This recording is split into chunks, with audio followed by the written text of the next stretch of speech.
प्रिय दर्शकों, नमस्कार और स्वागत है आप सभी का हमारे चैनल पर। आपका प्यार हमारे साथ ऐसा ही बनाए रखें और ऐसे ही गीता का ज्ञान ग्रहण करके अपने जीवन में बदलाव लाएं। वीडियो शुरू करने से पहले सच्चे दिल से कमेंट में जय श्री कृष्ण जरूर लिखें। आज की भागदौड़ भरी दुनिया में हर व्यक्ति अपनी लाइफ में सभी सुख सुविधाओं को हासिल करना चाहता है, लेकिन कई बार ऐसा होता है कि इंसान सब कुछ हासिल कर तो लेता है, लेकिन अपने जीवन में वह खुशियां हासिल नहीं कर पाता है, जिसकी वजह से वह धीरे धीरे जिंदगी से मायूस होने लग जाता है, या फिर वह अपनी खुशियों को तलाशने के लिए इधर उधर सहारा ढूंढता फिरता है। अक्सर ऐसा देखा जाता है कि जो लोग खुश रहते हैं उनके साथ बहुत से लोग जुड़ जाते हैं, लेकिन वहीं दूसरी तरफ देखा जाए तो जो लोग खुश नहीं होते वह किसी के साथ रहना पसंद नहीं करते। भगवान श्री कृष्ण कहते हैं कि व्यक्ति को हर हाल में खुश रहना चाहिए। चैनल को सब्सक्राइब करें। आज हम आपको भगवत गीता में बताई गई कुछ ऐसा बातों के बारे में बताएंगे जिसे अपनाकर आप अपने जीवन से दूर हो चुकी खुशियों को दोबारा हासिल कर सकते हैं। भगवान श्री कृष्ण ने कुरुक्षेत्र की भूमि पर अर्जुन को कर्म और धर्म का पाठ पढ़ाया था और इसके पश्चात ही उनको ज्ञान की प्राप्ति हुई थी। भगवद गीता में मनुष्य जाति से जुड़े हुए बहुत सी बातों का उल्लेख किया गया है। अगर हर व्यक्ति इन बातों पर अमल करता है तो वह अपने जीवन को सफल बना सकता है। भगवान श्री कृष्ण ने कहा है कि जो लोग अपने जीवन में खुश रहते हैं वह कभी किसी की आलोचना नहीं करते हैं। अगर वह किसी की आलोचना करेंगे तो वह अपनी खुशियों को नजर लगा लेंगे, दूसरों की खुशियों की तरफ भी ध्यान देते हैं। किसी भी व्यक्ति को अपने जीवन की तुलना किसी और के जीवन के साथ नहीं करना चाहिए। शास्त्रों में भी वही कहा गया है कि जितना भगवान ने दिया है उतने में ही खुश रहना चाहिए। अक्सर देखा गया है कि आजकल लोग एक दूसरे की शिकायत करने में लगे रहते हैं। इस तरह के लोग किसी भी कार्य में अपना ध्यान केंद्रित नहीं कर पाते हैं, परंतु जो लोग हमेशा खुश रहते हैं वह इन सभी बातों को ठीक प्रकार से समझते हैं और वह कभी भी किसी अन्य की शिकायत नहीं करते हैं। अगर व्यक्ति अपनी लाइफ में खुश रहना चाहता है तो किसी भी चीज की चिंता नहीं करनी चाहिए और जीवन में हर हाल में खुश रहना चाहिए। श्री कृष्ण ने अर्जुन को किस लिए महाभारत का युद्ध लड़ने को कहा था? भगवान को उस समय ऐसा बोलने का निमित्त था। अर्जुन को मोह उत्पन्न हुआ था। क्षत्रिय धर्म होने के बावजूद वह मूर्छित हो चुका था, इसलिए मोर्चा निकालने के लिए श्री कृष्ण ने अर्जुन को सावधान किया और कहा, तेरी मोर्चा उतार, तू तेरे धर्म में आ जा। कर्म का कर्ता या अकर्ता तू मत बनना। कृष्ण व्यवस्थित जानते थे और व्यवस्थित के नियम में जितना था उतना ही कृष्ण बोले हैं, लेकिन लोगों की समझ में नहीं आता और कहते हैं कि भगवान ज्ञानी होकर ऐसा क्यों बोले कि इन सब को मार डाला। यह तो कृष्णा का ऑन द मोमेंट का उपदेश था। कोई हमेशा के लिए यह उपदेश नहीं दिया कि मारना ही। अर्जुन को सभी रिश्तेदारों को देखकर मोह उत्पन्न हो गया था। भगवान जानते थे कि थोड़ी देर के बाद मोह उतर जाएगा, इसलिए श्री कृष्ण ने नामित एक रूप से बात की थी। उन्होंने अर्जुन से कहा, तू क्षत्रिय है और तेरे परमाणु लड़े बिना रहेंगे ही नहीं। हमें ज्ञान में यह दिख रहा है कि तेरा व्यवस्थित ऐसा है, इसलिए तू झूठा मोह मत करना। मरने के लिए मोह के बिना कार्य करता झूठा अहंकार मत करना। ऐसे ही मनुष्य ने इस मोह रूपी संसार में मोह नहीं करना चाहिए। भगवद गीता के अनुसार मनुष्य जीवन से सर्वश्रेष्ठ सुख कैसे प्राप्त कर सकता है। श्रीमद् भगवद गीता, जिसे गीतोपनिषद भी कहा जाता है, एक प्रमुख धार्मिक ग्रंथ है जिसका विश्व के लगभग सभी प्रमुख भाषाओं में अनुवाद हुआ है। इस ग्रंथ की ख्याति इतनी अधिक है कि विश्व के विभिन्न विश्वविद्यालयों में इस पर बहुत अधिक मात्रा में शोध कार्य किए गए हैं। गीता एक ऐसा महान महाकाव्य है जिसमें जीवन जीने की समस्त कलाएं सीखने को मिलती है। हम जानते हैं कि गीता का उपदेश भगवान श्री कृष्ण ने अर्जुन को कुरुक्षेत्र के मैदान में महाभारत युद्ध के दौरान दिया था। गीता में स्वयं भगवान ने कहा है कि गीता का सबसे पहला उपदेश मैंने सूर्य को दिया था। सूर्य ने इसे विवस्वत मनों को दिया, मन उन्हें यही उपदेश ईश्वा को दिया। इस तरह गीता का उपदेश समय समय पर जनता तक पहुंचाने की कोशिश भगवान द्वारा होती रही है। गीता के अनुसार सर्वश्रेष्ठ सुख कैसे प्राप्त किया जा सकता है? इसे जानने से पूर्व सर्वश्रेष्ठ सुख के बारे में जानना होगा। संसार में सुख का सामान्य अर्थ इंद्रिय सुख समझा जाता है, यानी इंद्रियों के विषय से जो सुख हमें मिलता है उसी को हम सुख मान लेते हैं, जबकि वास्तविक सुख इससे भिन्न है। इंद्रिय सुख को सुख मानने का मुख्य कारण यह है कि हम अपने आप को शरीर मानकर बैठे हैं, जबकि हम शरीर ना होकर आत्मा है। हम लोगों से यही से गलती शुरू हुई है और यही गलती अनंतानंद जन्मों से हम सभी करते आ रहे हैं। सुख का वास्तविक अर्थ आत्मिक सुख से है, यानी आत्मा का सुख सर्वश्रेष्ठ सुख है। आत्मा का सुख परमात्मा के सुख में निहित है। कुरुक्षेत्र के मैदान में जब कौरव और पांडव की सेना युद्ध के लिए तैयार है और आमने सामने डटी है, उसी समय अर्जुन मोहग्रस्त हो जाता है। भगवान उसे समझाते हुए उसका धर्म याद दिलाते हैं और कहते हैं, क्षत्रिय धर्म का पालन करते हुए युद्ध करना तुम्हारा दायित्व बनता है। अर्जुन पर इसका कोई प्रभाव नहीं पड़ता है। उल्टा वह सवाल पूछता है, युद्ध करने से हमें क्या लाभ होगा? श्री कृष्ण भगवान बताते हैं, युद्ध करोगे तो तुम क्षत्रिय धर्म का पालन कर रहे होंगे। अगर जीत गए तो हस्तिनापुर का राज्य सुख प्राप्त होगा और अगर हार गए तो वीरगति को प्राप्त हो जाओगे और तुम्हारा नाम हमेशा के लिए इतिहास में अमर हो जाएगा, इसलिए युद्ध करो। भगवान श्री कृष्ण जानते हैं कि जीतने भी जीव है, सब मेरी संतान हैं। इसलिए कहते हैं कि इस संसार में जीव बना हुआ आत्मा मेरा ही सनातन अंश है, परंतु वह प्रकृति में स्थित मन और पांचों इंद्रियों को आकर्षित करता है, यानी अपना मान लेता है। जिंदगी में वास्तविक सुख की प्राप्ति भागवत प्राप्ति के बाद ही संभव है और भागवत प्राप्ति के जीतने भी मार्ग हो सकते हैं। उन सब का खुलासा श्रीमद् भागवत गीता में भगवान ने अर्जुन को समझाते हुए किया है। सामान्यतया भागवत प्राप्ति के 3 मार्ग ज्ञान, कर्म एवं भक्ति बताए गए हैं। इन तीनों मार्गों का विस्तृत वर्णन श्रीमद् भागवत गीता में मिलता है। गीता का अध्याय 3 कर्म योग से संबंधित है और कर्म योग के क्रियात्मक स्वरूप की व्याख्या करता है, जो हमारे सुख के मार्ग को प्रशस्त करने वाला है, बशर्ते हम उसका 100% अनुपालन व्यवहारिक जीवन में करें। जो कर्मेंद्रियों यानी संपूर्ण इंद्रियों को हठपूर्वक रोककर मन से इंद्रियों के विषयों का चिंतन करता रहता है, वह मूढ़ बुद्धि वाला मनुष्य मिथ्याचारी यानी मिथ्या आचरण करने वाला कहा जाता है। इस लोक में ज्ञान के समान पवित्र करने वाला निसंदेह कुछ भी नहीं है।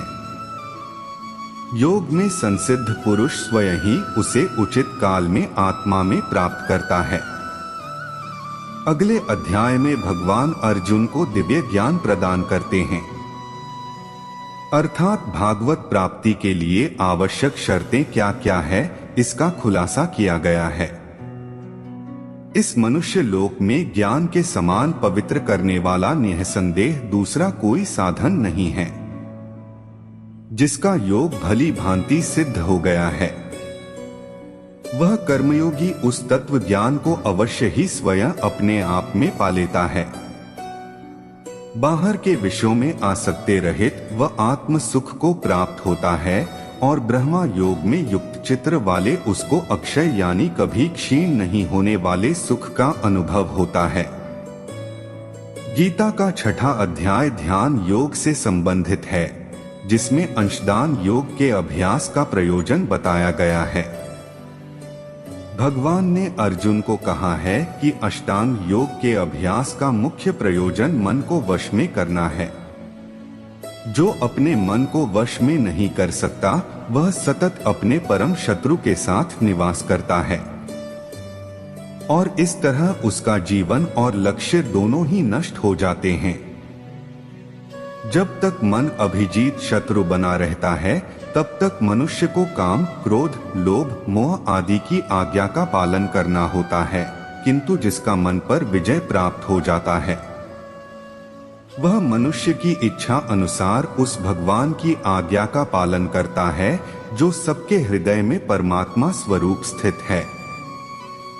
जिस जीव आत्मा द्वारा मन और इंद्रियों सहित शरीर जीता हुआ है, उस जीवात्मा का तो वहां आप ही मित्र हैं, और जिसके द्वारा मन तथा इंद्रियों सहित शरीर नहीं जीता गया है, उसके लिए वहां आप ही शत्रु के सदृश शत्रुता में बरतता है।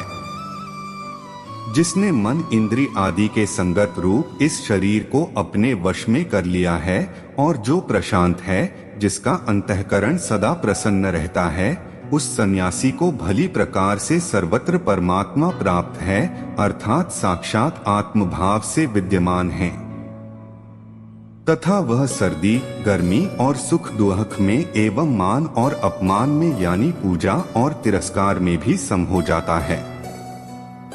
भगवान मायाधीश है और हम सभी प्राणी मायाधी, किंतु हम में से जो भगवान के शरणागत हो जाते हैं, वे प्रकृति के 3 गुणों वाली देवी शक्ति को सरलता से पार कर जाते हैं। क्योंकि मेरी यह गुणमयी देवी माया बड़ी दुर्भाग्य है, अर्थात इससे पार पाना बड़ा कठिन है। जो केवल मेरे ही शरण होते हैं, वे इस माया को तर जाते हैं। अर्जुन द्वारा यह पूछने पर है, भगवान ब्रह्मा क्या है, आत्मा क्या है, सकाम कर्म क्या है, यह भौतिक जगत क्या है तथा देवता क्या है। श्री भगवान स्पष्ट शब्दों में कहते हैं, जो सबसे अक्षय तत्व है वह ब्रह्मा है। शिव यानी स्वरूप अर्थात जीवात्मा अध्यात्म नाम से कहा जाता है, तथा प्राणी मात्र में भाव उत्पन्न कर आने वाला जो त्याग है, वह कर्म नाम से कहा गया है। हम सभी इस बात से अवगत हैं कि भगवद गीता का प्रत्यक्ष लोक अपने आप में एक ग्रंथ है और उस पर लंबे चौड़े भाषण लिखे गए हैं। जब अर्जुन युद्ध में हुई हिंसा के कारण होने वाले पापों से भयाक्रांत हो जाता है, तब भगवान उसे समझाते हुए कहते हैं कि अगर तुम अपना मन और बुद्धि हम में लगाकर केवल इंद्रियों से युद्ध करोगे तो तुम्हें पाप नहीं लगेगा। आगे श्री कृष्ण भगवान कहते हैं कि तुम सभी धर्मों को छोड़कर मेरी शरण में आ जा, मैं तुम्हारे सारे पापों का बोझ वहन करने को तैयार हूँ। संपूर्ण धर्मों का आश्रय छोड़कर मुक्त कर दूंगा, चिंता मत कर। इसी तरह गीता में अर्जुन को जो उपदेश भगवान दिए हैं, वे हम सभी मनुष्यों पर लागू होते हैं। अगर कोई इन उपदेशों पर पूरी तरह से अमल करें तो जीवन का सर्वश्रेष्ठ सुख पा सकता है और उसकी झोली खुशियों से भर सकती है। स्मरण रहेगी, भगवद गीता का केवल पाठ करने से कोई लाभ नहीं होगा, चाहे इसका असंख्य बार पाठ क्यों ना कर लिया जाए। शास्त्र, पुराण, श्रुति, स्मृति आदि पारायण से ज्यादा आचरण की चीजें होती है। इसलिए आवश्यक है कि हम महापुरुषों और भगवान के बताए गए रास्ते पर चलें और असीम आनंद की अनुभूति प्राप्त करें। सुख से कैसे जीवन व्यतीत कर सकते हैं? दूसरों को माफ करना, बातों को दिल से नहीं लगाना, अपनी शांति के लिए स्वयं कार्य करना और वर्तमान में जीना। कुछ ऐसे नियम लागू करके आप अपना जीवन सुख से व्यतीत कर सकते हैं। ऐसा सोचें कि जीवन ट्रेन की यात्रा है, अच्छे बुरे हर तरह के साथ ही मिलेंगे, लेकिन कोई परमानेंट नहीं है। एक दिन इस ट्रेन रूपी जीवन को उसका स्टेशन मिल जाएगा। कल आप अपने माता पिता के साथ थे, फिर जीवन साथी, बच्चे, फिर बच्चों के बच्चे, परिवार, दोस्त, सब कुछ बदलता रहता है। इसीलिए जीवन में स्थिरता और शांति आवश्यक है। बदलाव को स्वीकार करना ही सुखी जीवन की प्रथम सीढ़ी है। क्या यह सच है कि भगवद गीता पढ़ने से मन को शांति मिलता है? भगवद गीता का अध्ययन अगर सही अर्थ में सच्चे गुरु की सहायता से किया जाए तो मन की शांति संभव है, अन्यथा नहीं। भगवद गीता भगवान के मुख से निकली है, अतएव किसी को अन्य वैदिक साहित्य पढ़ने की आवश्यकता नहीं रहती। उसे केवल भगवद गीता का ही ध्यानपूर्वक तथा मनोयोग से श्रवण तथा पठन करना चाहिए, क्योंकि यह समस्त वैदिक ग्रंथों का सार है और इसका प्रवचन स्वयं भगवान ने किया है। गीता का पाठ करने से ज्यादा जरूरी है गीता में बताए गए उपदेशों को अपनी जिंदगी में उतारना, क्योंकि केवल पाठ करने से कोई लाभ नहीं होगा। यह केवल तो तोता रटंत विद्या हो जाएगी। समझने के लिए एक छोटी सी कहानी सुनाना चाहूंगा। एक तोते को उसका मालिक प्रतिदिन एक पाठ पढ़ाता था। शिकारी आएगा, जाल बिछाएगा, दाना डालेगा, लोग से उसमें फंसना नहीं। यह विद्या जब तोते ने पूरी तरह रट ली, तब मालिक ने उसे छोड़ दिया। तोता जाकर शिकारी के जाल पर बैठकर अपना याद किया हुआ पाठ दोहरा रहा है। अब वह शिकारी के जाल में है, फिर भी दोहराया जा रहा है। जब शिकारी तोते को अपने घर ले जा रहा है, फिर भी तोता यही दोहराता जा रहा है कि शिकारी आएगा, जाल बिछाएगा, दाना डालेगा, लोग से उसमें फंसना नहीं। तात्पर्य यह कि भगवद गीता का पारायण महत्वपूर्ण नहीं है जितना कि उसका आचार। हाँ, अगर पढ़कर समझ सकें तो भगवद गीता का हर श्लोक कुछ ना कुछ संदेश देता है। भगवद गीता का पाठ करने से हमें ज्ञान अवश्य मिलेगा। भगवान का ज्ञान होने से हमारा विश्वास बढ़ेगा और विश्वास से श्रद्धा उत्पन्न होगी। भागवत प्रेम में वृद्धि होगी। जब भागवत प्रेम बढ़ेगा तब मन में शांति अवश्य मिलेगी। भगवद गीता के माध्यम से जब हमें ज्ञान हो जाएगा कि हम आत्मा है, शरीर नहीं, और यह शरीर नश्वर है, आत्मा तो अजर अमर है, तब हमारा मृत्यु से भय भी समाप्त होगा और शांति मिलेगी। यहाँ आत्मा किसी काल में भी ना तो जन्मता है और ना मरता ही है, या तो पूर्व ना होकर उन रहने वाला भी नहीं है, क्योंकि यहाँ अजन्मा, नित्य, सनातन और पुरातन है। शरीर के मारे जाने पर भी यहाँ नहीं मारा जाता। गीता का जब हम गहन अध्ययन करेंगे तो पता चलेगा कि संसार माँ एक है और वास्तविक आनंद संसार में नहीं बल्कि भगवान में है। तब भगवत गीता पढ़ना सार्थक होगा, अर्थात गीता हमें मायातीत बना सकती है। भगवान के साथ अपने सनातन संबंधों को हम भूल बैठे हैं, इसलिए अनादिकाल से अनंतानंद दुख पा रहे हैं। गीता के ज्ञान से हमें भगवान से अपने शाश्वत संबंध का स्मरण होगा और हम लाभान्वित होंगे। कर्म योग के क्रियात्मक स्वरूप का बोध कराने वाली गीता हमें कर्म सन्यासी बनाकर शांति प्रदान करती है। तेरा कर्म करने में ही अधिकार है, उसके फलों में कभी नहीं। इसलिए तो कर्मों के फल हेतु मत हो तथा तेरी कर्म न करने में भी आसक्ति ना हो। गीता हमें भक्ति सिखाती है, वह भी निष्काम एवं अन्य। हे अर्जुन, तुम मुझ में मन वाला हो, मेरा भक्त बन, मेरा पूजन करने वाला हो और मुझको प्रणाम कर। ऐसा करने से तू मुझे ही प्राप्त होगा। यह मैं तुझसे सत्य प्रतिज्ञा करता हूँ, क्योंकि तू मेरा अत्यंत प्रिय है। निष्कर्ष यह कहा जा सकता है कि सच्चे मन से भागवत गीता का वाचन और उसके उपदेशों पर ईमानदारी एवं निष्ठा पूर्वक आचरण से ही मन को शांति मिल सकती है। भागवत गीता के अनुसार क्या हमें उस इंसान की सहायता करनी चाहिए जो कष्ट में हो या फिर नहीं करनी चाहिए, क्योंकि शायद वो अपने ही कर्मों का फल भुगत रहा है। कष्ट किसी की नियति नहीं होती। हमारे पालनकर्ता प्रभु कभी भी बच्चों को कष्ट नहीं देते।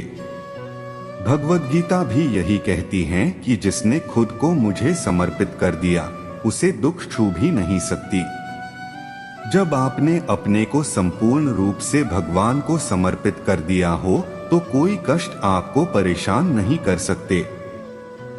मानव अपने शरीर व भौतिक सुख को ही जीवन मान कर्म करता है। इस दौरान अक्सर वह आम जीव जंतुओं व इंसानों को दुख पहुंचा देता है। ऐसे में उसके नकारात्मक कर्मों का फल उसे भुगतना पड़ता है। पर हमारे परम पिता इसके बावजूद भी यह नहीं चाहते कि मेरी संतान कोई कष्ट सहे। इस स्थिति में जैसे ही परेशानी से घिरा जीव साफ मन और संपूर्णता के साथ खुद को भगवान को पुनः समर्पित करता है या राम नाम लेकर उनसे मदद की गुहार लगाता है, भगवान उसके आसपास मौजूद जीवों में दया भाव में उपस्थित होते हैं और उस पीड़ित की मदद करते हैं। आपकी दया उस वक्त आपकी व्यक्तिगत भावना नहीं बल्कि भगवान का अंश होती है। जब आप उसका त्याग करके सामने वाले की मदद नहीं करते तो ईश्वर का त्याग होता है। यानी उस भावना रूपी भगवान को आपने अपने से दूर कर मानवीय पाप को अंगीकार किया। अत यहाँ निश्चित है कि आपके कर्मों का फल आपको मिलेगा और मिलता ही रहेगा। पर आप में अनेकानेक दैवीय भावों के रूप में भगवान उपस्थित हो मानव कल्याण का कार्य करते रहेंगे। बस कभी आप कुछ अनैतिक ना करो। परोपकार को व्यवहार बना, त्याग को हृदय में सजा, प्रेम का प्रसार करो। प्रभु आपके आसपास ही है। वह आपका हमेशा मार्गदर्शन करते रहते हैं। आप महसूस करेंगे तो वह आप में ही मिल जाएंगे। श्री कृष्ण ने एक बार गीता में कहा था कि सुख और दुख इंसान के जीवन में आते ही रहते हैं। क्या अच्छे वेतन और अच्छा पद होने के बावजूद दुख आ सकते हैं? जीवन में सफल होने की मंशा हर कोई अपने मन में पाले हुए है, मगर यह ऐसा नायाब उपहार है जो सभी को नहीं मिलता। इसके हकदार तो सिर्फ वे लोग ही होते हैं जिनके सिर पर कुछ कर गुजरने का जुनून होता है, या फिर वे जो समाज में अपनी एक अलग पहचान बनाने के लिए आतुर होते हैं। आज के तकनीकी युग में युवा वर्ग जीवन में सफलता की सीढ़ी चढ़ने के लिए लालायित हैं, लेकिन थोड़ा सा परिश्रम या फिर कड़ी मेहनत के बावजूद नकारात्मक परिणाम उन्हें पूरी तरह से निराश कर देता है। यही वक्त मानव जीवन का अहम मोड़ होता है, क्योंकि ऐसे समय पर जो व्यक्ति हिम्मत हारकर असफलता को अपनी किस्मत मान लेता है, वे जिंदगी भर सिर्फ दूसरों की सफलता का दर्शक मात्र बनकर रह जाता है। मगर अपनी कमियों एवं खामियों को दूर करके सही दिशा में मेहनत करने का मार्ग चुनने और उस पर चलने वाले ही सफलता हासिल करते हैं। हालांकि ऐसे लोगों की सफलता की इबारत के पीछे कई बार मुंह की खाने या निहार वाली कहानी भी छिपी होती है, क्योंकि जीवन में मिलने वाली अनेक विफलताएं ही व्यक्ति की सफलता का आधार रखती है। बस शर्त इतनी है कि व्यक्ति अपनी विफलताओं से सबक लें और दोगुनी ऊर्जा के साथ निर्धारित लक्ष्य की ओर बढ़ें। आज के युवा वर्ग को यह बात हमेशा अपने ज़हन में रखनी चाहिए कि सफलता के आयाम स्थापित करने वाला व्यक्ति कोई भी हो, हम सबको केवल उसकी सफलता नजर आती है, मगर उसके पीछे का कड़ा परिश्रम, लक्ष्य पाने का जुनून और इच्छाओं का त्याग नहीं दिखाई देता। समाज में अनेक ऐसे उदाहरण हैं जिन्हें आज का युवा वर्ग अपना आदर्श मानता है, मगर उनके सफल होने से पहले का संघर्ष पूर्ण जीवन जानने तक की कोशिश नहीं की जाती। हाँ, लोगों को नजर आती है तो सिर्फ उनकी सफलता, कोई माने या फिर न माने। यह सच्चाई है कि हर सफल व्यक्ति का जीवन कभी ना कभी संघर्षपूर्ण रहता है। हम इस बात से भी इनकार नहीं कर सकते कि जिंदगी का दूसरा नाम संघर्ष है। श्री कृष्ण ने नेमिनाथ भगवान से दिव्य चक्षु प्राप्त किए थे, उसके बाद उन्होंने यह गीता का उपदेश दिया था। गीता में तो कृष्ण भगवान दो ही शब्द कहना चाहते हैं। वे दो शब्द लोगों की समझ में आ सके ऐसा नहीं है, इसलिए गीता का इतना बड़ा स्वरूप दिया और उस स्वरूप को समझने के लिए लोगों ने फिर से विवेचन लिखे हैं। कृष्ण भगवान ने खुद ने कहा है कि मैं जो गीता में कहना चाहता हूँ उसका स्थूल अर्थ 1000 में से एक व्यक्ति समझ सकेगा। ऐसे 1000 स्थूल अर्थ समझने वाले व्यक्तियों में से एक व्यक्ति गीता का सूक्ष्म अर्थ समझ सकेगा। ऐसे 1000 सूक्ष्म अर्थ समझने वालों में से एक व्यक्ति सूक्ष्मतर अर्थ को समझ सकेगा। ऐसे 1000 सूक्ष्मतर अर्थ को समझने वालों में से एक व्यक्ति गीता का सूक्ष्मतम अर्थ अर्थात मेरा आशय समझ सकेगा। कृष्ण भगवान क्या कहना चाहते थे कि वही एक उसे समझ सकेगा। अब इस 3.5 अरब की बस्ती में कृष्ण भगवान को समझने में किसका नंबर लगेगा। कृष्ण भगवान जो कहना चाहते थे वे दो ही शब्दों में कहना चाहते थे, उसे तो जो खुद कृष्ण बन चुका हो वही समझ सकता है और कह सकता है, अन्य किसी का काम नहीं है। आज हम खुद कृष्ण आए हैं, तुझे तेरा जो काम निकालना हो वह निकाले। कृष्णा क्या कहना चाहते हैं? व्यक्ति मर जाए तब कहते हैं, ना कि अंदर से चले गए। वह क्या है? वह माल है और यहाँ पड़ा रह जाता है, वह पैकिंग है। इन चर्म चक्षुओं से दिखता है वह पैकिंग है और अंदर माल है, मटेरियल है। जैसे कि कोई आम का पैकिंग, कोई गधे का पैकिंग तो कोई मनुष्य का पैकिंग या स्त्री का पैकिंग है, लेकिन अंदर माल शुद्ध है सर।